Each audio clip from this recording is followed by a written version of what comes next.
New launches, the very first thing is that everybody is always talking about this thing called the TOP effect. We call it like the one-off owner's alignment effect. It's a psychology play. For example, you look at Springleaf Residence, it was launched around 2006, 2007, when TOP is averaging about 2000, 2001. Now it's about 23 to 25 already. People have the same mindset. I already hold a property for 4 years from launch. If I don't make at least 300-400 PSF, I don't want to sell.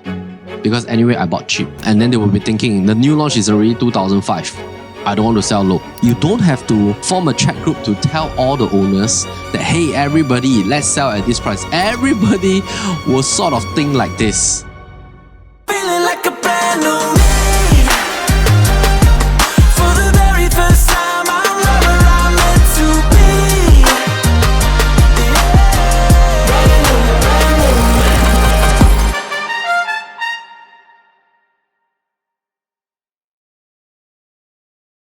Alright, welcome back to NOTG. It's been a long time since I've done like a solo episode to talk about some of the key concepts, frameworks, and of course, we've been going through like some of the interviews with business owners, influencers, key opinion leaders about certain domains. That was like the last season that we had in season 3. Season 4 now, if you have started to watch some of the new episodes of season 4, we are very into the property expansion journey. We want to understand basically like different kind of routes different people in different seasons can take when it comes to expanding their portfolio. We are also getting some of our clients and maybe some property investors in the market to come in, also share their experience on actual real life seasons that they have expanding their property portfolio journey through their different age, progress and profession as well. So really great to start off like with one key session for today's episode. And of course, over the last 12 months, after watching the new launch versus resale debate, the one that I have been wearing different kind of outfits, running here and there like a crazy person, talking about the pros and cons of new launches, the pros and cons of resale, debating among myself. And of course, the conclusion is that it really depends on your objective and your season. Sometimes we really just want to have like a brand new product. Sometimes we really just want to have a resale product for the comfort of our family without having to rent and all that. Of course, some people can have the flexibility to have a resale and a new launch. Some people only want to use a new launch strategy as well. We want to use this session because there's been some requests on really deep diving back into some of the benefits of investing in a new launch condo, because I think this season, especially the year 2025, based on the 5-year cycle that I have shown everybody, this is a cycle whereby we look at the amount of inventory that's going to TOP. That means the amount of inventory that developers need to hand over their keys. And when the amount of inventory surge up, it means that the developer now have done their responsibility of handing over the projects. They have more bandwidth to bid for land, launch new projects in the market. Actually, 1 year before they know that they're going to hand over a lot of their projects is going to be completed, they will already start to plan and bid for land already, all right? So that once they hand over the projects, they can start to launch. Now, over the last 2 years, the developers has been accumulating land from government land sales. And of course, if you look at 2024 and 2025, there has been quite a fair bit of launches.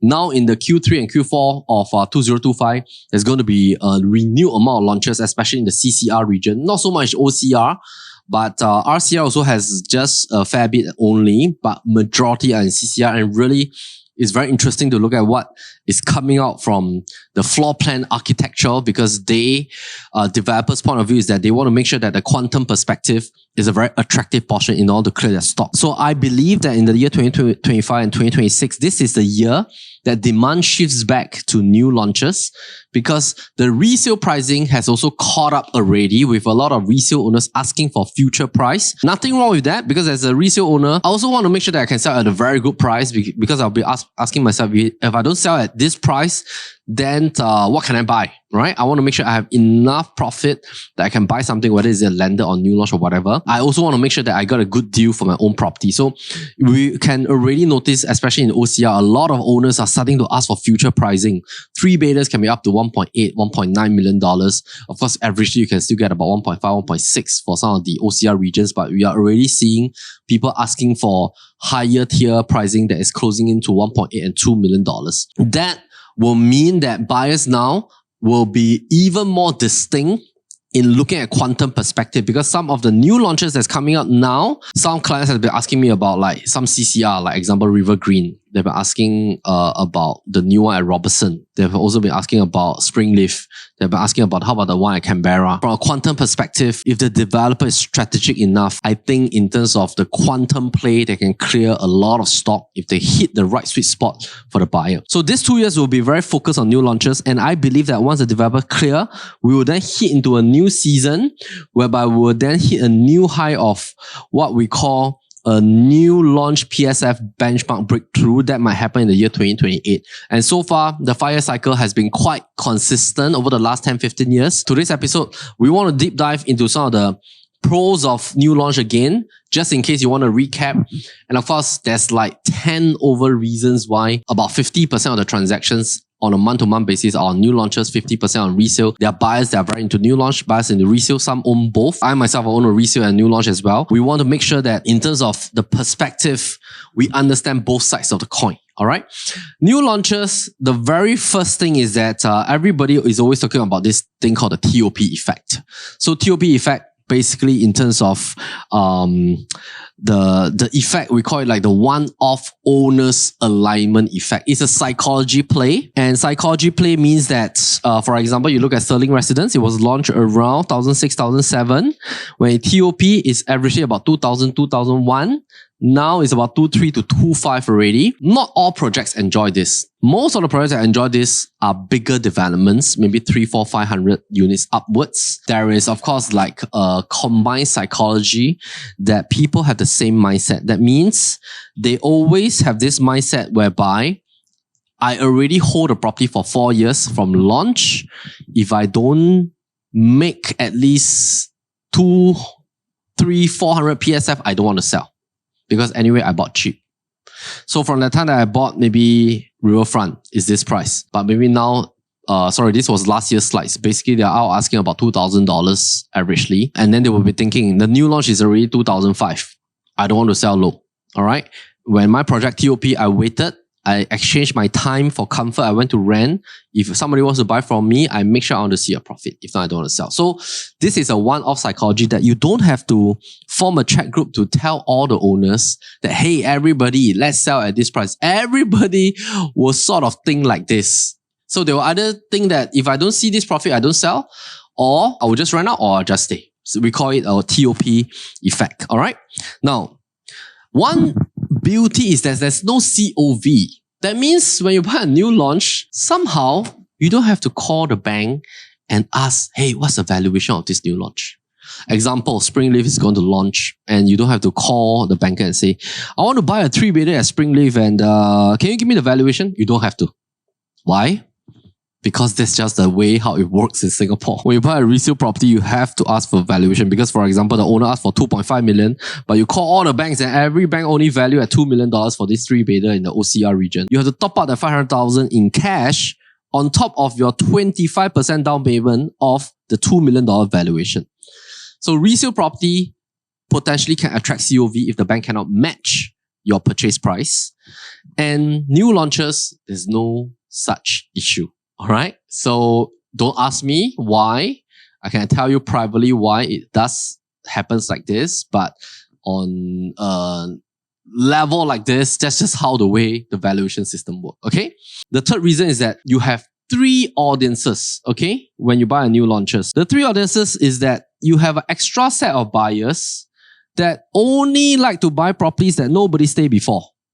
They like to buy properties that nobody stayed before, right? So when you buy a new launch, you hold it for 3-4 years. When you TOP, you attract this group of buyers that likes to buy brand new properties that are completed and they don't want to wait on. All right. So naturally speaking, you have this extra audience compared to just having one set of audience, which is a resale audience. Because sometimes resale condo buyers, we need to separate them in 2 categories, TOP buyers and resale buyers. So you have an extra set of buyers when you have a new launch product. It's also very popular with tenants because some tenants also want to stay in a brand new development with no other people staying before and brand new facilities, and they know that they'll be one of the first few to enjoy. And when the project just TOP, there's a lot of units that want to rent and a lot of landlords want to rent. They know that they can negotiate for a lower rental. They can be the first to come in, even though there's some renovation and stuff like that, but that's okay.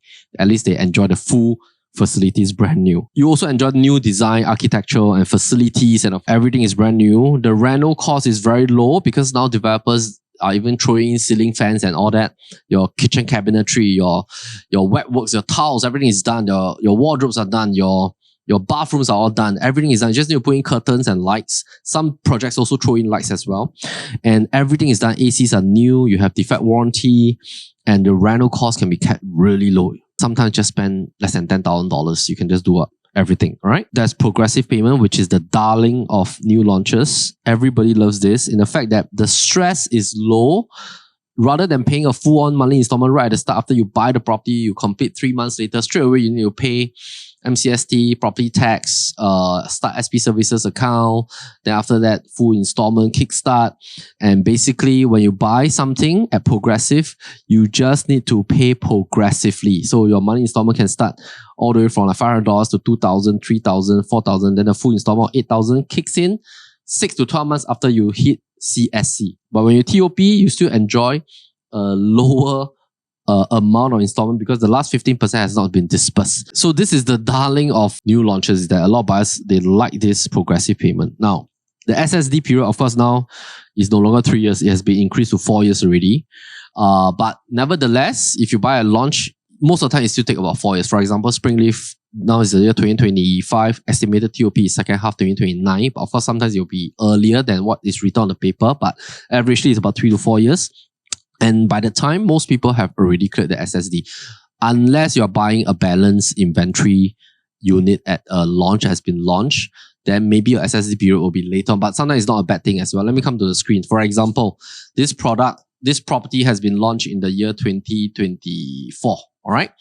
Then it TOPs 2028. But you only buy in the year 2025. It's not the balance unit. Why? Because that time you saw this, but your house haven't sold yet. You take time to sell. And when you're ready to commit, you went for the balance units. Sometimes the strategy of balance unit is not a bad thing as well. As long as the quantum and the PSF compared to the launch now for the new ones, the newly launched, that means the ones that is going to hit preview day and all that kind of stuff. As long as your quantum still makes sense. But sometimes the balance unit, the developer is already clearing 80-85%. They will not have any star buys anymore, and maybe you're all getting high floor, higher quantum, higher PSF unit. So you need to take note. But let's say you buy a balance unit and your SSD now is 2029, but the TOP date is 2028. It might be a good thing as well. Why? Because at TOP, a lot of people will start to rent out the clock-in transactions. A lot of people will start to sell clock-in transactions. It will start to help you to push up the TOP effect in terms of valuation. And by the time you 2029, you hit your SSD 4 years and you can sell, basically you already cleared your own SSD and you already start to enjoy the TOP effect. So sometimes it might not be a bad thing buying the balance unit provided the quantum and PSF makes sense. Let's come back to this. We call this a blackout period. So for example, now it's 4 years SSD, 4 years construction, or three years construction. It doesn't matter. But let's say when you buy, you sort of utilize the construction period to offset your wait time for SSD. So your construction 4 years and your SSD 4 years is like pairing together. And by the time you collect your keys, your SSD is done. Then you don't have to think about it anymore. You either can just sell, can rent out, or you can stay. All right. So we call it the blackout period, meaning that you already buy the property with the intent that I'm going to wait for 4 years. And the best thing is that I have progressive payment for the next 4 years during this blackout period while clearing my SSD, while waiting for the project to be built. And once I collect the keys 4 years later, I can sell to buyers that wants to buy only TOP projects. So lesser hassle and worry-free kind of approach, which is what a lot of people love about new launches. You get a brand new lease of 99. So of course, you spend 1 year. When developer beat it, usually when they launch, it's already 1 year already. So by the time you collect your keys, maybe balance lease of 95 years. All right. So you have brand new lease. You don't have to do lease reset. So basically, lease starts, they launch 1 year later or 6 months later or 12 months later. They take another 3-4 years. Usually, once you collect your keys, balance 94, 95. But you're still the most so-called like the youngest guy in the market, all right? Compared to a lot of the resale that's already 15, 20, 25 or 30 years. You don't have to worry about this because when you collect your keys, you're still at the top of the market. You can still easily stay for 10 years without worry. 10 years later, it's still about 85 years. And when you sell, a lot of people are still after it because it's like a new project, new facilities, like high rise, and of course it looks modern, it beautifies the landscape. The township is new. One thing about this is that a lot of people always make this mistake for resale property is that they look at the completion date. But look at this project. The completion date on paper, 2013, but actually the land is 2007. So 2007, 2013, it takes about 6 years. And then let's say, for example, you decide to buy this resale and you buy in the year 2024, last year, balance is 82. By the time you stay for 5 years, it has left 77. So take note, sometimes when you're buying resale is that when you are buying, you only think about the fact that, oh, it's still got 82 years. But you never forecast in the sense that if I want to sell 5 years later, in the year 2029, what would the buyer think about my balance lease? So what is the price I can fetch? Can I sell easier? Do I take a longer time to find a buyer? So which is why sometimes people like to buy. Then when it TOP, for example, you're left with 94, 95, you stay for 10 years, you still have 85. In the eyes of the next buyer, it's still okay. The selling part is not that difficult. So that's one of the reasons why a lot of people like to buy brand new. Okay. The defect warranty, plus of course the delayed installment. Your full installment only kick in about 6 to 12 months later after TOP. This is the example. Basically, your installment is about 7.2. If you buy a $2.5 million property, when you TOP, about 6 to 12 months later, then you hit the full installment 8,009. And then of course, defect warranty period, 1 year, you can report. You can get somebody to come and paste stickers for you, and then they can rectify before you start a renovation.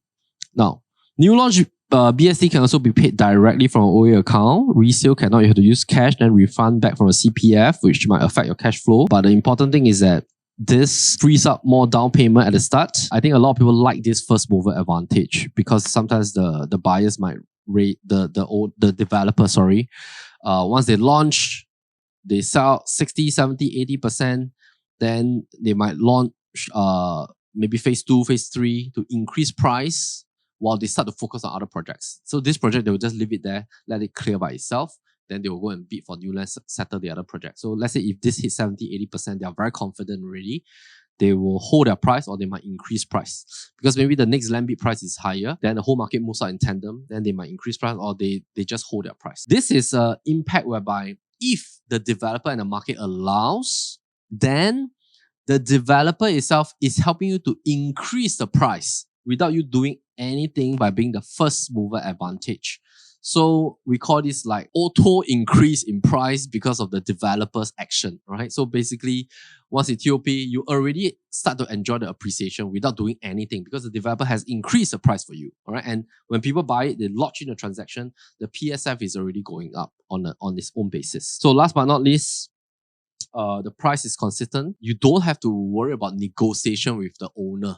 Let's say launch, the price is out. The developer won't change their mind unless it's super hot, like certain launch where when you queue out, the price already increased, I don't know how many times already. But most developers, when they launch, means they launch at this price. And let's say on the launch day, the price is fixed. You don't have to negotiate, all right? You just see this price, confirm, take your queue number, ballot, then you get this price, all right? So basically, the price is consistent for a fixed period. And when you go for balanced launches, because sometimes there are star buys, there are certain stacks on promotion, they want to clear this stack, they're a bit more motivated. Or let's say you get this price list from a consultant, you don't have to have that resale market kind of mentality that you have to spend time on negotiation. You go down, you see, you like, you've done your math, numbers, you confirm this price, this stack, then basically you can secure the unit. We also want to look at resale property is that you're buying an existing structure. There's always caveat emptor. You see, what you see is what you get. And of course, the as is where is clause is sometimes something that worries clients. And of course, the lease is not full lease. And of course, I can go through bit by bit. There's still a lot of things over here. But end of the day, I think for those of you who wants a recap of this, basically about 11 to 13 factors for new launches, because maybe you're also very interested in what's happening now in the market with like some of the new launches after harmonization. It seems like the project is pretty attractive in a sense. So I'm just going to share with you a little bit about 2 key things that you need to take note of, because these 2 things can help you. I call it the 2 types of disparity effect strategy. I just shared with this in a closed door session with some of the clients at Pongo, thinking about buy a new launch or resale. Now, you buy a new launch or resale, there are different strategies. And of course, these are two decision-making metrics. So let me talk about the first one first. Now, we go back to Emerald or Katong. So for those people who got Emerald or Katong, congratulations, very lucky people. Because my perspective is that we have a lot of clients that got Emerald or Katong as well. In terms of quantum play, one of the first few harmonized projects, it makes a lot of sense. Like especially the 4+ study one, fantastic. If you get anything below $3 million, even though you get slightly above 3 million, I think that's fine as well. And those that missed it, they can deploy this double catalyst approach. We call it DCPP, double catalyst PSF push. Meaning that when you look at Emerald or Katong, what is happening is that in terms of the project, the moment the project has sold out, what happens is that these 3 freehold projects that has sort of the same characteristics, high rise, big land size, very popular, and the fundamental thing is that they are freehold beside a new launch that is 99. The moment this project has launched between 24 to 29 and is sold out, after the launch, what happens is that they straight away pushed up about $300 PSF in terms of asking price, and some of that has been transacted. So this is the first catalyst push because of an effect of a new launch, but it doesn't happen for all freehold. It has to hit certain level of moat analysis characteristics that you can check with our consultants. I believe there's going to be a second push. I call it round 2. Basically, at the TOP year of Emerald or Katong, where TOP and Emerald or Katong first-hand owners are starting to sell at the TOP price, which I forecast they will start to sell at about 2.8 to 3.3. These 3 projects, Headcourt, Estar 1 and Bird, will also enjoy a second catalyst push of about $400 to $500 in my own forecast. All right. So this is what I call double catalyst push. This method you deploy if you miss a launch, and you should go for the surrounding resale freehold that bears the same characteristic. If you want a deep dive to analyze which one bears the DCPP characteristic, because don't anyhow press a button, then you can DM us as well, all right? Or you can just leave a note here to DM myself, or just go to my IG, all right? Let's have a look at the next strategy. It's called lease reset. Lease reset means that I deploy this strategy to buy a new launch if I suspect that I'm going to buy this resale, but somehow the quantum and PSF to me feels a bit risky. I have to deploy the lease reset, all right? So basically, example, Stars of Coven, fantastic development. I love this project as well. The reason I'm talking about this is that if I take away my emotion and preference that I don't need to stay immediately, and I'm okay with either new or resale from an investment perspective, then I deploy this. I'm not saying that this product is no good. I'm just using it as an example. 1.9 million, 3-bed, 2-bath, 958 square feet, 1,992 PSF. Fantastic location. But then I need to go and hunt for the tenure start date. 2015 balance 89 years. It's not 2019. 2019 is the completion date. Actual PSF that I'm buying now, if I buy at this price, it's not 1992, it's actually 2215. How I calculate it? I take 1.9 mil. I take the start date. I divide by the balance lease of 89 years. I multiply back to 99 years. I'm actually paying 2.12 if this is a brand new product. And I'm paying 2002 PSF if this is a brand new 99. So if I'm paying 2.12 and 2215, I need to see, for example, let's say now I'm comparing with Springleaf, all right? Developer sort of says that they will launch at about 2250, or maybe bigger units might be a little bit lower. I'm not sure. But let's say I saw a 3-bedder at 900 over square feet and the quantum is about 2 million or 2.1 million and is the same as this guy. Then I need to think, okay, is that location okay for me as a new launch product? Of course, Springleaf has first mover advantage, first project in the whole Springleaf enclave and all that kind of stuff. Very near to the MRT station. This is also very near to the MRT station because this is Coven, that's Springleaf, but both are also in OCR, all right?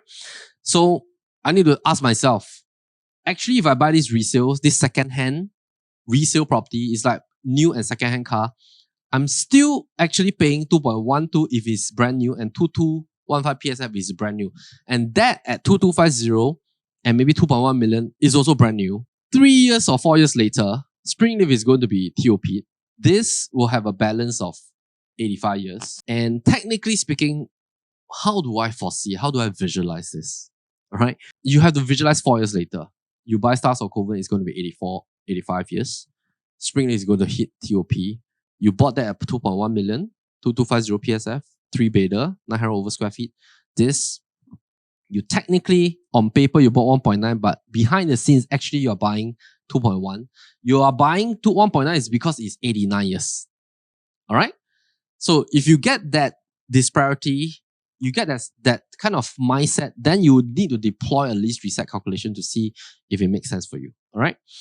And of course, if you look at, let's say example, if you get something at 2002 PSF and you buy something at $2 million for a brand new product, then maybe you need to think about it. All right. So Minton as well, we did some lease reset calculations. Similarly, if I reset the Minton, the big 3-bedder is about 2.5 million. If I can get a big 3-bedder, maybe at the launch now, at about 2.4 million, then I need to start to visualize what's going to happen 3 to 4 years later. Okay. So sometimes there is an equilibrium state between resale and new launches because they usually have a very healthy gap. But what I'm seeing now in the market is that I think 2025 is a bit abnormal because of the harmonization effect and because of the motivation that developers have to clear their stock. I think that the resale quantum is a bit too close to the new launch quantum. In fact, this year, 2025, I think that new launch quantum, if they are launched correctly, it makes a lot of sense from a quantum perspective. And I think that there's this disparity gap between new and resale. So you should really take a look at all the upcoming new launches that's coming up for this year. Of course, not all new launches can touch. I believe every new launch will have its own audience. But when I say not all new launches can touch, I'm saying about the exact stack facing, the bedroom type, the quantum perspective, whether low, mid, or high floor, based on certain quantum and facing. I think there's a quantum strategy because the quantum is very important. The quantum is what allows you to exit easier to your next audience if you can serve a bigger buyer audience next time. So I think right now, in terms of quantum, there's this very close gap between new and resale. So there's an opportunity here. I think that when you look at this opportunity, we invest in this guy.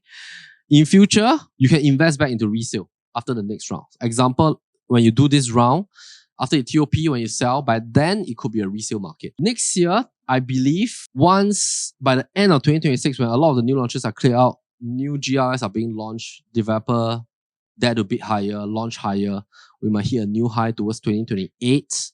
And then by 2028, maybe it will be the year for resale. All right. Sorry, there's a typo error here. It should be 2028.